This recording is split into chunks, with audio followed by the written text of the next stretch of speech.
And welcome to The One Show with Matt Baker. And Alex Jones. Now, tonight's guest certainly knows what he likes. And what he doesn't like. He knows he dislikes rude Parisians. Can't stand Mexican food. Adores Irish people. Loves Christmas pudding. And Frank mustard. Don't even get him started on that. Please welcome the discerning, some might say picky, Richard E. Grant. Oh, thank you very much.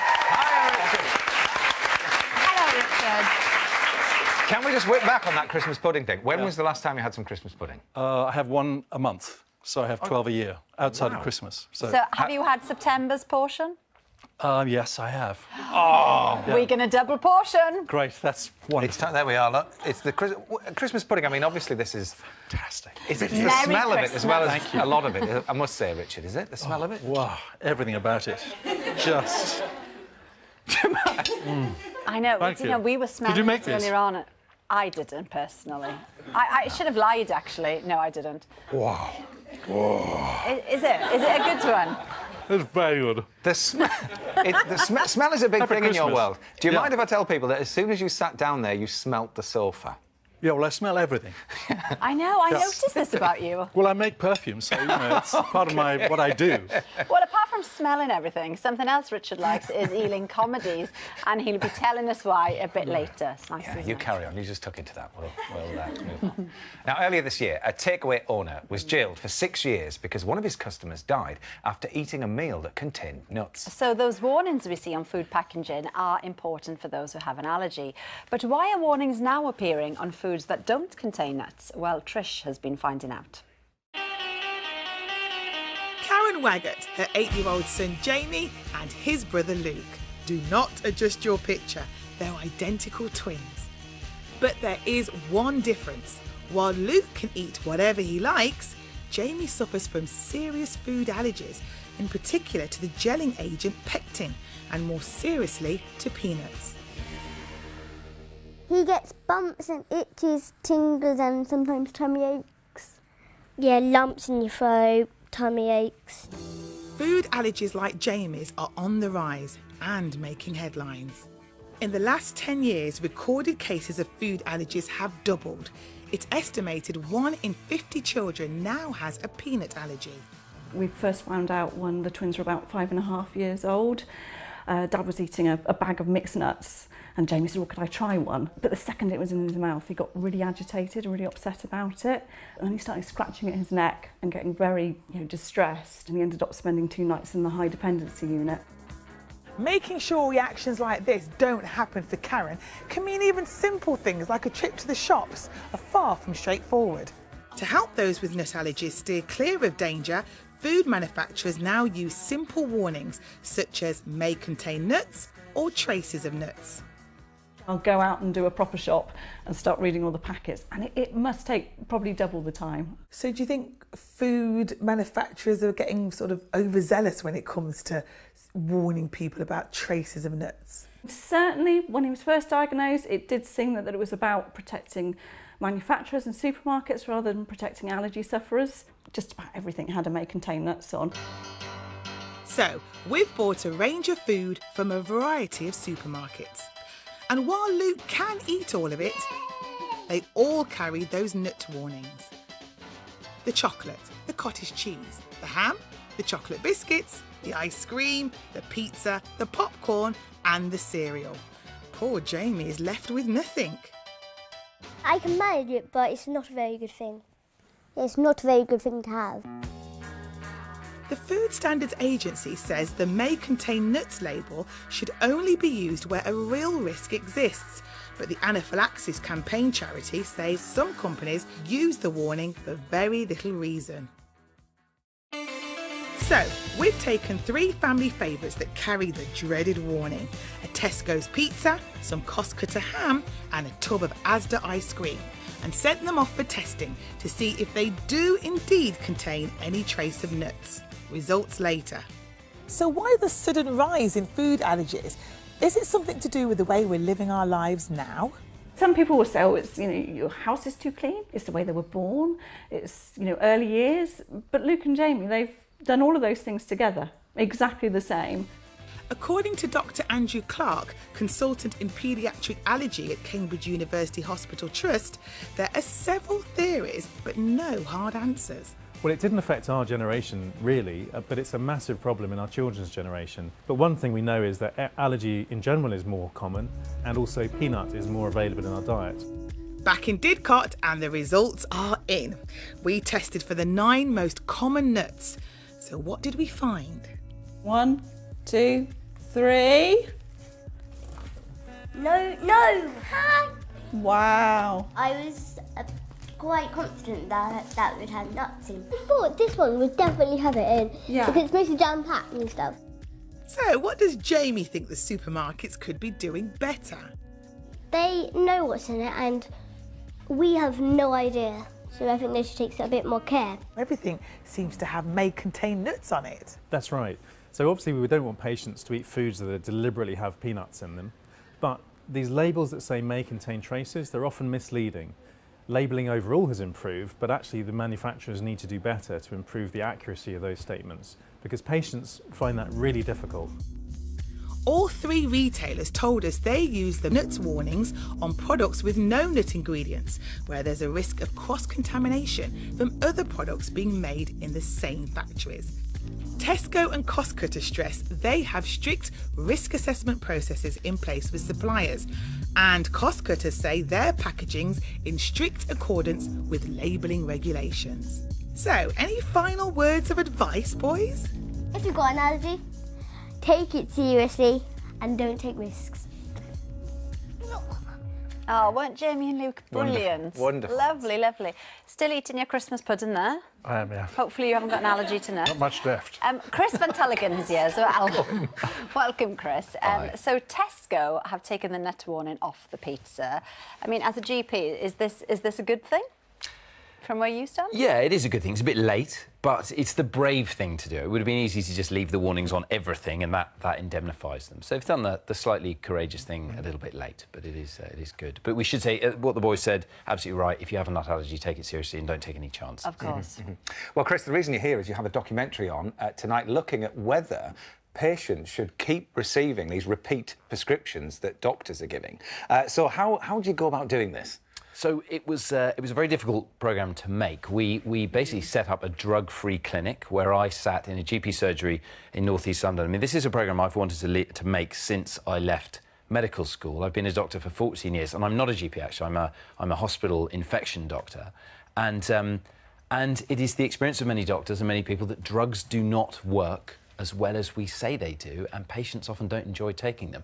So I wanted to see, could I set up a clinic and get people off their pills? Right. I mean, obviously there'll be a lot of people watching this who are relying on their medication to get through a normal day. I mean, you're not saying, are you, that all medicine should be banned? Emphatically not. So there are definitely some life-saving miracle treatments, particularly in my field, in infection, cancer treatments, insulin for type 1 diabetes. There are lots of miracle drugs, but that has led us to a point where we believe there is a pill for anything. So the drugs we focus on are the drugs that treat the effects of modern life. Modern life makes it easy for all of us to be unfit, overweight, and quite often unhappy. It leads to high blood pressure, high cholesterol, joint pain, unhappiness, depression.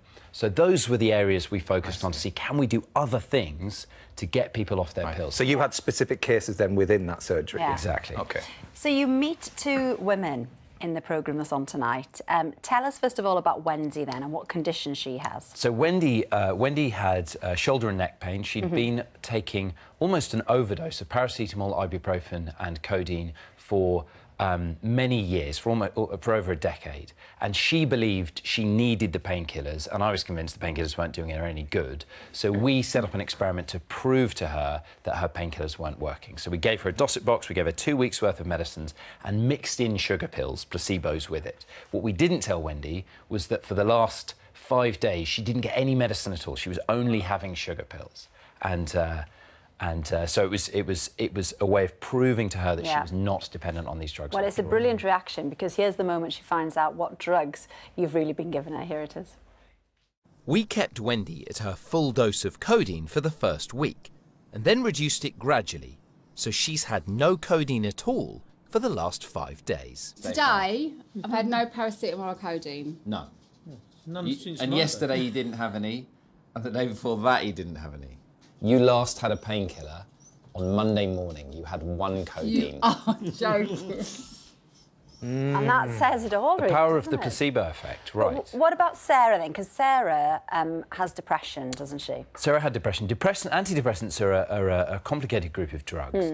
There's evidence that they don't work very much better than sugar pills. There's evidence in young people that they may increase suicidal thoughts. They're hard to come off. And they may help some people, but Sarah wanted to stop them. So we decided to package up several different things. She loved swimming. Exercise, we know, helps depression. Being sociable helps depression. Overcoming challenges helps depression. Mindfulness. So we packaged all this up into cold water swimming. And there's a bit of science between in being in the cold water as well. So as your body adapts to coping with the stress of cold water, it may adapt to the stress and anxiety that come with depression as well. Right, OK. But I mean, you're not suggesting either older patients who may have depression should go swimming in cold water in the middle of winter? In fact, there are very few people who can't, with correct supervision and guidance, go swimming in cold water. You shouldn't sit in a sauna and then leap into a frozen lake. But there's the Outdoor Swimming Society. There are loads of open water swimming groups that swim outside. Don't go in on January 1st, your first time, if you have coronary artery disease. Speak to your GP first. But most of us can go swimming in the sea and get a huge benefit. What do you think to this, then, Richard? Are you somebody who takes pills? I'm on the pills so I don't become pregnant. That's the only one I take. That's just Christmas pudding. Yeah. But some people don't like taking any, do they? You know, and some people sort of think that it's something that they need to do on a daily basis. Where are you then on that? I've never, ever taken them. No. Never. And many doctors don't. I mean, I think that's one of the clues. If you speak to your doctor, what pills do you take? Many of us would go to the ends of the earth to avoid taking pills ourselves, and that's... Well, we've only just been able to scratch the surface there, but the whole documentary, The Doctor Who Gave Up Drugs, is on at 9 o'clock tonight on BBC One. Thanks, Chris. Now, 100 years ago, today, this magazine hit the newsstands. Oh, I love it. British Vogue. There you are, Richard. And ever since then, the great and the good have graced the magazine's pages, including this stylish young man. Now, Richard. Did you see that? Do you need to see it again? Can we flash it up? There we are, look. OK. Now, hang on a minute, because Al and I know a lot of what goes on in kind of, you know, fashion shoots and this, that and the other. How would you end up in a position like that? Never that position. I mean, what was going on there? It was taken by Lord Snowden, and I had just done my first film in America and bought some cowboy boots because I was working in the desert where they're cowboys. And when I came to his studio to have my photograph taken, he said, "I love your boots, we've got to see those." So that's why he put me in that position. Good flexibility. So, And back to the Christmas pudding. How have fashions in clothes changed over the years? Well, here are Sarah, Tanika and Francis.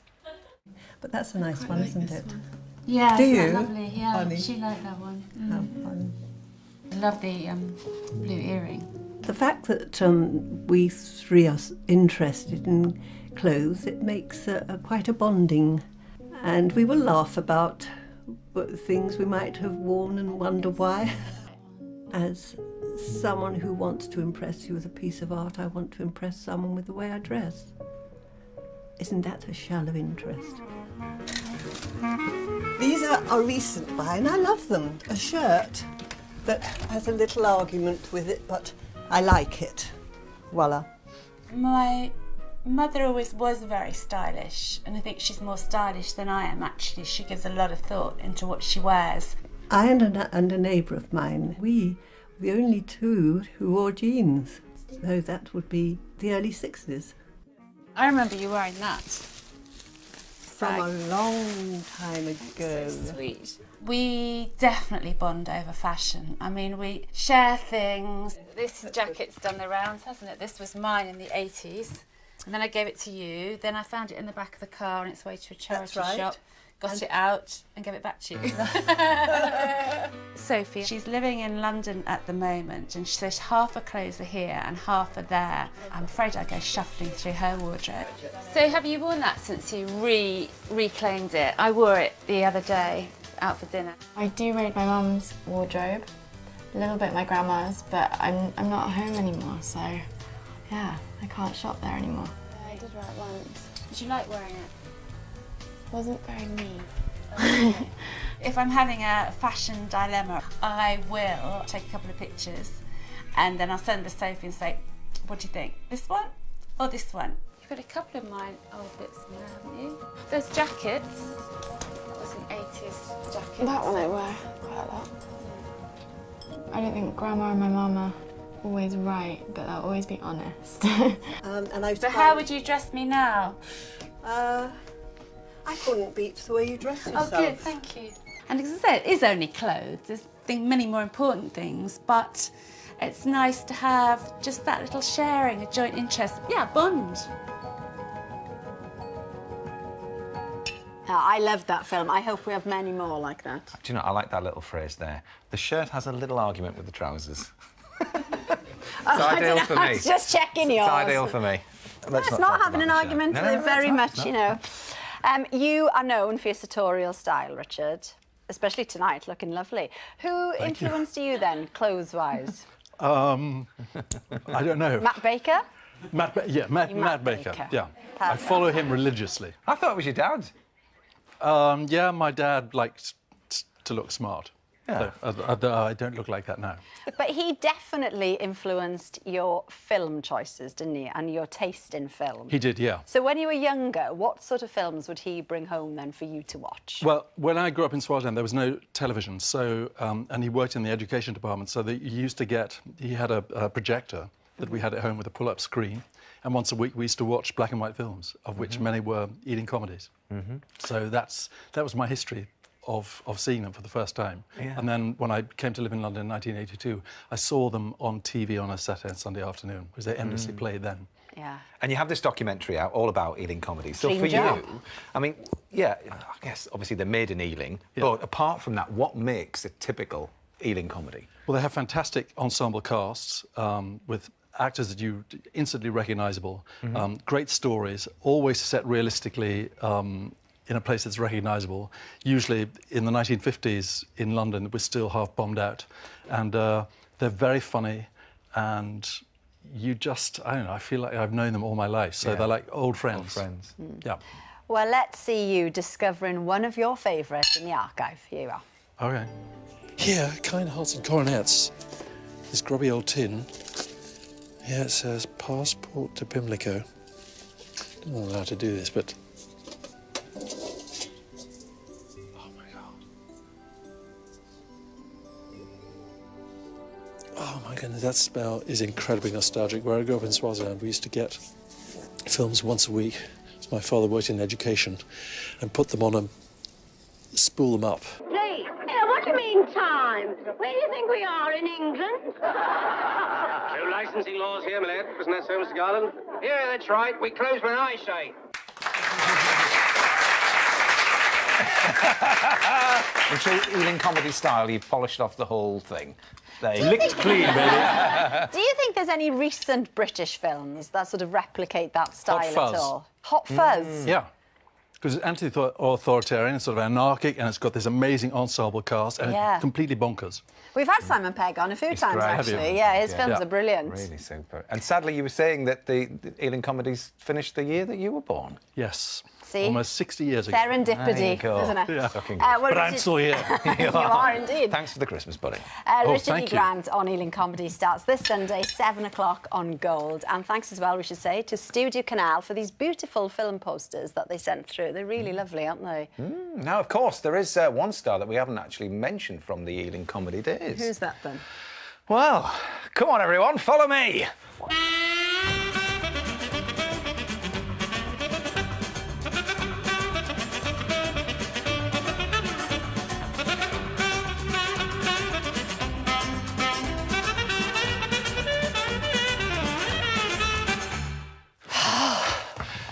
Benny Hill.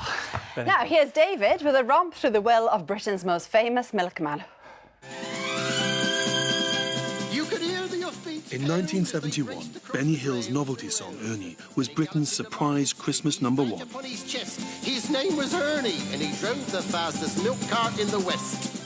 In the same year, 21 million of us tuned in to watch his bawdy slapstick humour on The Benny Hill Show.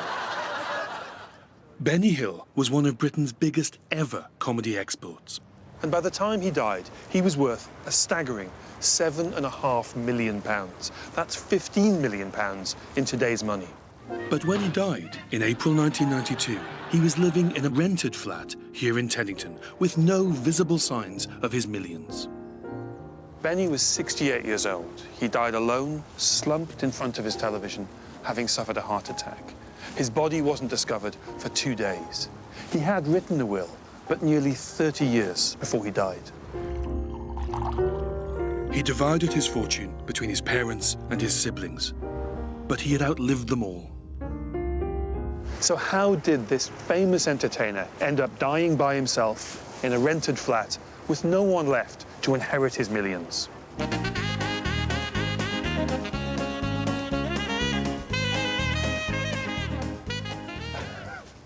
So, what sort of man was Benny Hill?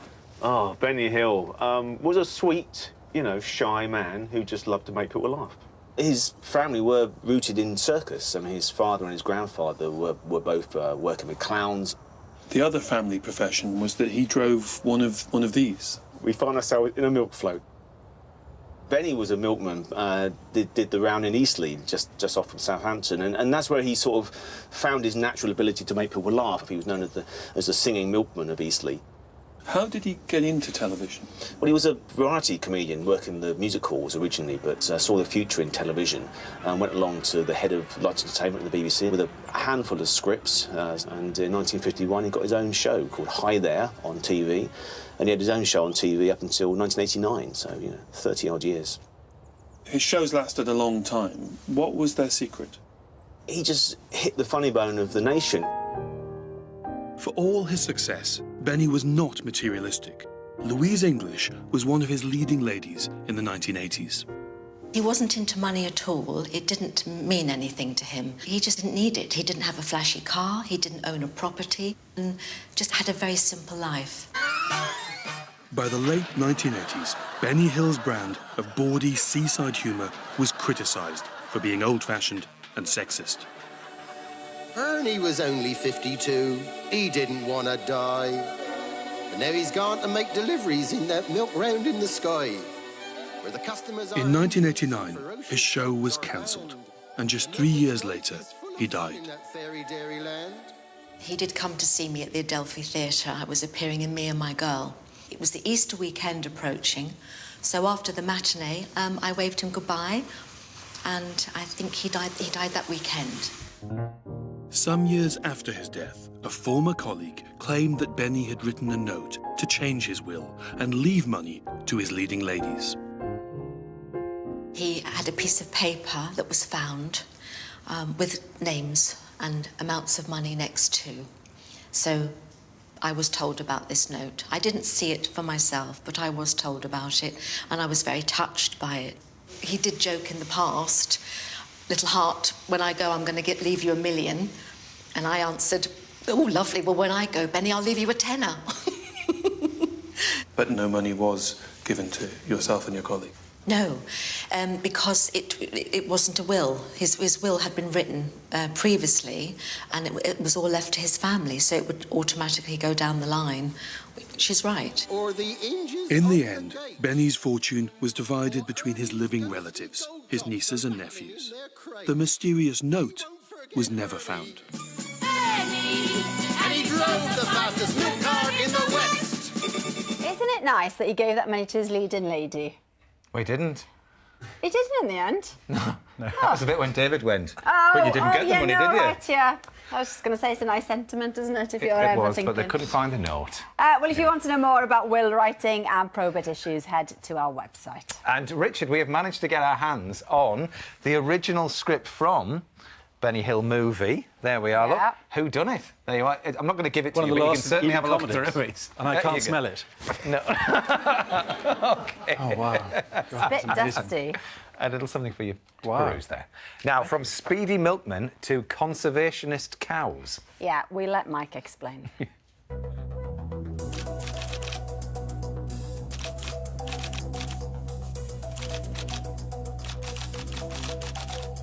I'm on a mission to join up with an all-female team who are working day and night to help conserve Britain's biggest butterfly, the swallowtail. They're making use of the latest technology. Apparently, if I text them, they'll send back GPS coordinates to guide me in. Okay. Hi, one show here, where are you, send? All I've got to do now is wait. Oh, that was quick. Oh, that was quite a short, curt message. Just coordinates. That way. British swallowtails are one of our rarest butterflies. They're found in just one part of the country, Norfolk, because their caterpillars rely on a food plant called milk parsley that thrives in the wetlands here. Last century, reeds and sedges in areas like these were harvested for thatching, which allowed the swallowtail's food plant to thrive. But with the invention of new roofing materials and land being drained for farming, milk parsley declined and numbers of swallowtails plummeted. Crikey, we could have met for a cup of tea in a cafe. That way. The swallowtail population reached an all-time low in the 1970s, but thanks to intensive work from conservationists, like those I'm about to meet, numbers have gradually recovered. And here they are. Ladies, you took some tracking down. It's lovely to meet you, though. Yes, they're cows, and they're crucial to the conservation of swallowtails here. Adam, the reserve manager, can explain why. Oh yes, and also tell me how these cows got so tech-savvy. Adam, hi. Mike. They're lovely cattle, but how come these have managed to send me a text? Well, it all goes down to one of the ladies at the back there. She's got a solar panel GPS unit on her. You send a message to it, it sends you a location straight back to your phone. But you can find her, but you can also monitor where they're going to. Yeah, every hour the GPS collar is sending us data to where they are, so we can actually see where they're moving over this 80-acre site and actually where they're grazing and the habitat types they're grazing. And of course, it's the grazing that's crucial for the survival of the swallowtail butterfly, isn't it? Yeah, that's correct, Mike. These cows graze selectively. They avoid milk parsley and munch the taller plants that could shade it out. And to round off their conservation efforts, they'll even plant the seeds. They get caught in their cloven hooves and are pushed into the soft earth as the cows walk. But for ultimate proof that the cows' hard work is paying off, Adam and I are searching for milk parsley in the hope we'll spot a swallowtail caterpillar. Mike, this way. Now that's a statuesque specimen, look at that. Brilliant, what we were looking for. Down here, Mike, look at that. That's not a caterpillar, that's bird poo. No, that's a caterpillar. Looks just like a bird poo, and that's its defence technique. Nothing's going to want to eat that. Great camouflage. And presumably, as it grows, it's going to strip the vegetation. There won't be much left of this plant. They can grow sort of 10 times the size within around about 4 weeks. So, you know, they're really, really quick, active growers. Eating machines. Eating machines, indeed. And the wonderful thing is, you know, without the cows doing their work, the chances are these milk parsley wouldn't be as vigorous and the butterflies and eggs wouldn't be here. So, with their bovine backers, it looks like Britain's biggest butterfly has a bright future. So many wonderful conservation grazers out there, I have to say. Our Hebridean sheep do a super job too. Big up and on the that sheep. note, we can say goodbye. That is it for tonight. Richard, good luck with your Ealing comedy series. Thank you very much. It starts Sunday night, doesn't it, on It does. Gold? Lovely. We've completely run out of Christmas pudding now, so we can't offer you that, but we will say a very big thank you to Chris Van Tullochen. His programme, The Doctor Who Gave Up Drugs, is on tonight, 9 o'clock on BBC One. Yes, and I'll have my Damson shoes tomorrow because Gary Barlow will be here, Barry Garlow, and Christine and the Queens, and wait till you see who's presenting. See you then. Bye. Bye.